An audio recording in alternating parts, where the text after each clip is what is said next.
ఒకటి EWS reservation, అది 2019లో వచ్చింది. బీజేపీ గవర్నమెంట్ తీసుకొచ్చింది. కోవిడ్, కరోనా, ఇళ్ళకి ప్రజలు వెళ్ళలేదు, భారతదేశం అంతా నిశ్శబ్దంగా ఉన్నది. కానీ బీజేపీ 2019లో ఏ కోమట అయినా, ఏ రెడ్డి అయినా, ఏ కమ్మ అయినా, ఏ బ్రాహ్మణ అయినా, ఏ మార్వాడి మాకు రిజర్వేషన్లు కావాలి 10% అని ఎవడు ధర్నా చేయలేదు, ఆందోళన చేయలేదు. అయినా బీజేపీ సర్కార్ 2019లో అగ్రవర్ణాల కోసము ఈడబ్ల్యూఎస్ రిజర్వేషన్ తీసుకొచ్చింది. ఒక ముచ్చట. రెండో ముచ్చట, 2023లో మహిళా బిల్లు 33% మహిళా బిల్లు పాస్ అయింది. రాజ్యాంగ సవరణ జరిగిపోయింది, బిల్లు చట్టం అయిపోయింది.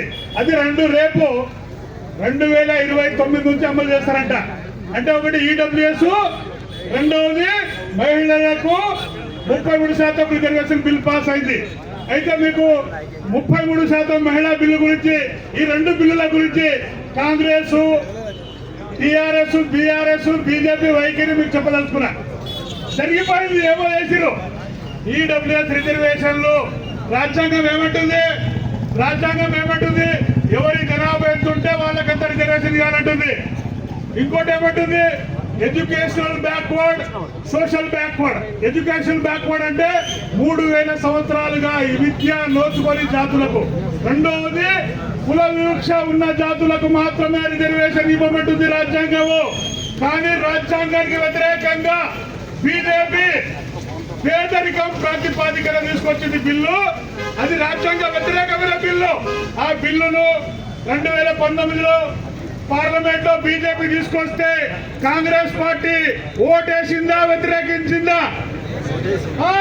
కేసీఆర్ ఓటేసిండు, సిపిఎం. అరే పార్టీలు వేరే కదా, జెండాలు వేరే కదా, పార్టీలు వేరే కదా, జెండాలు వేరే కదా, ఎజెండా ఒక్కటే, ఎజెండా ఈడబ్ల్యూఎస్ ఒకటే. అది రాజ్యాంగ విరుద్ధమైన బిల్లు. అయినా అది సుప్రీంకోర్టు కొట్టేది. ఎందుకు కొట్టేది? పార్లమెంట్ లో చట్టం అయిపోయింది. ప్రజాస్వామ్యంలో సుప్రీంకోర్టు కాదు. ఒకవేళ బీసీలకు 52% రిజర్వేషన్ ఇస్తూ చట్టం చేసి 9వ షెడ్యూల్లో పెడితే సుప్రీంకోర్టు కొట్టేస్తుందా? కొట్టేది. రెండవది మహిళా బిల్లు, 33% మహిళా బిల్లు గురించి మీకు చెప్పాలి. గతంలో 2004, 2009 కాంగ్రెస్ గవర్నమెంట్ ఉన్నప్పుడు, యూపీఏ గవర్నమెంట్ ఉన్నప్పుడు మహిళా బిల్లు 33% కావాలని పార్లమెంట్ లో బిల్లు పెట్టిండు. బిల్లు పెడితే లాలూ ప్రసాద్, ములాయం సింగ్ యాదవ్, బహుజన లీడర్లు బిల్లును చింపి పుట్టలేసిరు. ఎందుకు? అరే 33% మహిళా బిల్లులో బీసీ మహిళా కోటా ఉండాలరా. మహిళా బిల్లు అంటే ఎవరు? దొరల పిల్లలు, బాబుల పిల్లలు, వాళ్ళ కోడళ్ళు, వాళ్ళ అక్కలు, వాళ్ళ చెల్లెలే వస్తారు. ఈ 33% మహిళా బిల్లులో బీసీ మహిళా బిల్లు పెడితేనే ఒప్పుకుంటాం. బీసీ మహిళా కోట, 33% మహిళా కోటలో బీసీ మహిళా కోట ఉండాలి అని యూపీఏ గవర్నమెంట్ ఉన్నప్పుడు ములాయం సింగ్, లాలు ఆ బిల్లులు చించి బుట్టలో పడేసిరు. Bill pass కానియలేదు. కానీ మొన్న బీజేపీ 2023లో అదే మహిళా బిల్లును పార్లమెంట్ లో పెట్టింది. బీజేపీ పెడితే కాంగ్రెస్ వ్యతిరేకించాలి. ఏమని? అరే దీనిలో బీసీ మహిళల కోటా లేదా? వ్యతిరేకించిందా? పార్లమెంట్ లో ఓటేసింది. రాజ్యసభలో 100 మంది ఎంపీలు కాంగ్రెసే ఓటేశారు. అంటే కాంగ్రెస్ బీజేపీ వేరేనా? అరే పార్లమెంట్ లో ఒకటి, బయట వేరే. అరే కమలం పువ్వు, చెయ్యి పువ్వు, కానీ ఎజెండా ఒక్కటే. ఇగో ఈ దేశానికి ప్రధానమంత్రి బీసీ. ఎవరు? బీసీ. అరే రాష్ట్రపతి ఎవరు? ఎస్టీ. బీజేపీ. కాంగ్రెస్ పార్టీ జాతీయ అధ్యక్షుడు ఖార్గే ఎస్సీ. ఈ రాష్ట్రానికి ఇప్పుడు PCC president Mahesh Kumar Goud BC. కులాల లెక్కలు ఈ దేశంలో కుక్కల లెక్కలు ఉన్నాయి. మంచి కుక్కల, పిచ్చి కుక్కల. ఈ దేశంలో జంతువుల లెక్కలు ఉన్నాయి. కానీ బీసీల లెక్కలు లేవు. లెక్కలు లేకుండా హక్కులు ఇవ్వడానికి చట్టం రాదు ఈ దేశంలో. గతంలో బీఆర్ఎస్ పార్టీ సమగ్ర కుటుంబ సర్వే చేసింది, కులాల జనగణన చేసింది, బహిర్గతం చేసిందా? ఇప్పుడు రేవంత్ రెడ్డి సంవత్సరం అయింది, కులాల లెక్కలు తీసిండు. అరే సాకులలో ఎంతమంది, మంగుళలు ఎంతమంది, గౌండ్లు ఎంతమంది, ముదిరాజులు ఎంతమంది, పద్మశాలీలు ఎంతమంది, లమ్ముడలు ఎంతమంది, ఎరుకులలో ఎంతమంది, మానవాళిలో ఎంతమంది, కులాల జన సేకరణ చేసిన జనరా బహిర్గతం చేసిండు ఆ సంవత్సరం నుంచి. ఎందుకు చేయలేదు?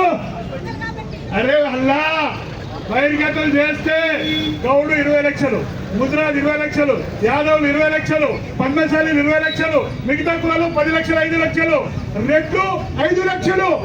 రెడ్లు ఇచ్చే దగ్గర తెలంగాణ జనాభా ఎంత? 5 కోట్ల మంది. బీసీల జనాభా ఎంత? 2.5 కోట్ల మంది. రెడ్డిల జనాభా ఎంత? 5 లక్షలు. 5 లక్షలు ఇచ్చే దగ్గర 2.5 కోట్ల మంది అడుగుల దగ్గర.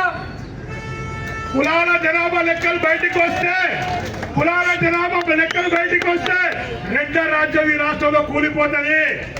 చివరికి ఒక మాట, దేశంలో కాంగ్రెస్ బీజేపీ పార్టీలు ఉన్నాయి కదా, దీనికి పట్టేదారులు ఓనర్లు ఎవరు? బ్రాహ్మణులు.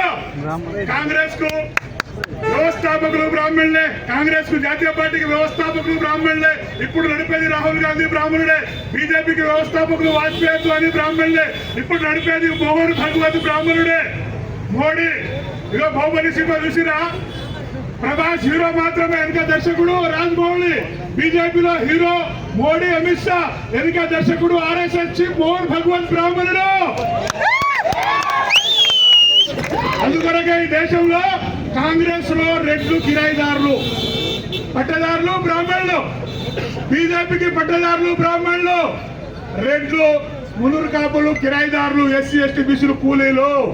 ఈ దేశంలో 150 కోట్ల మంది ఉంటే 80 కోట్ల మంది బీసీలు. 80 కోట్ల మందికి బీసీలకు రాజకీయ పార్టీలు ఉన్నాయా? జాతీయ పార్టీలు? అరే బ్రాహ్మణులు 3 కోట్ల మంది, బ్రాహ్మణులు 3% 4 జాతీయ పార్టీలు.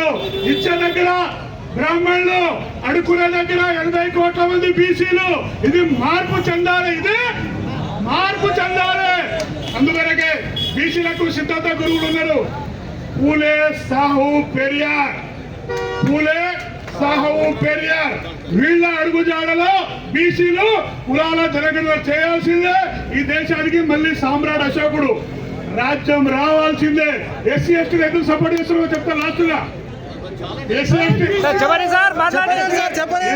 25%, బీసీలు 50%. ఈ 25% ఎస్టీలు విముక్తి జరగాలంటే బీసీల విముక్తి పడి ఉంది. అందువరకే బీసీ ఉద్యమానికి బహుజన్ ముక్తి పార్టీ, బీసీ ఉద్యమానికి బహుజన్ ముక్తి పార్టీ బాంసేప్ సంపూర్ణంగా మద్దతిస్తుంది. ఢిల్లీలో జనవరిలో 1,00,000 మందితోటి మేము ధర్నా చేయబోతున్నాం. మీరందరూ ఆ ధర్నాకు వచ్చి విజయవంతం చేయాలని కోరుతూ జై భీమ్, జై పూలే, జై సాహు మహారాజ్. Thank you.